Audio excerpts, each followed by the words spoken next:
Quel plan Monday utiliser? Quel plan choisir? C'est une très bonne question. C'est une question qui revient très souvent. Du coup, j'ai décidé d'en faire une vidéo.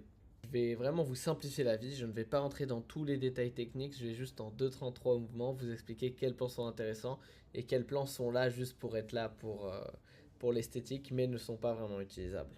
Tout d'abord, on a le plan gratuit. Vous pouvez bien vous imaginer que it is free forever, mais on est limité à 3 boards, à part si vous êtes un étudiant qui ont besoin que d'un seul board, sans automatisation, sans rien. Je conseillerais d'utiliser un fichier Excel et ne pas rester sur un plan gratuit, ça vous fera la vie plus simple. Après, on a le plan basique et standard. Dans le plan basique, je ne conseille pas non plus, on n'a pas d'automatisation, on a vraiment que des choses hyper basiques. Encore une fois, au lieu d'utiliser le plan basique, on reste sur un CSV. Le plan standard, je pourrais le conseiller, mais seulement pour des très petites agences ou des gens qui viennent de se lancer, pour 2-3 personnes, mais pas plus. Pourquoi? Parce qu'on ne va pas vraiment pouvoir créer des automatisations. Comme on est limité à 250, c'est-à-dire que si quelque chose se passe plus que 250 fois, ça va casser. Les automatisations ne vont pas tourner. Du coup, on ne veut pas avoir ce problème-là. Et il nous manque plein de features comme les dépendances. Si on est en entreprise, on a besoin de dépendances, les timelines et le système d'invités. Ça, on va en parler. Le système d'invités ne marche pas très bien sur le mode standard. Le système d'invités, j'ai une vidéo sur ce sujet qui est sortie la semaine dernière qui vous explique comment inviter des gens dans votre Monday gratuitement.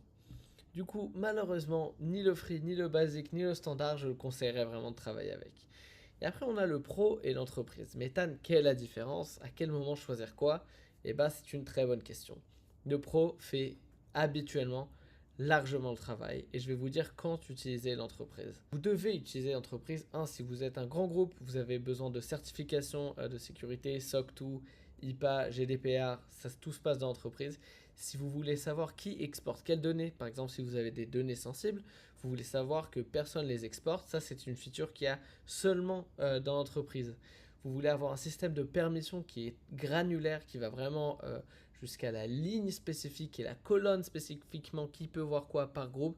Ça aussi, on va retrouver ça jusqu'au bout dans l'entreprise. Du coup, le pro, je le conseille pour des agences, je dirais de 0 à 10. Et après, on passe sur de l'entreprise pour tout le reste. Voilà, j'espère que ça vous avait fait plaisir. Si vous êtes une entreprise et que vous avez besoin d'aide pour soit vous former, soit créer votre écosystème, je suis Ethan de l'agence Ethanol. Je vous laisse laisser vos détails dans le lien juste en dessous de cette vidéo et on se dit à très bientôt.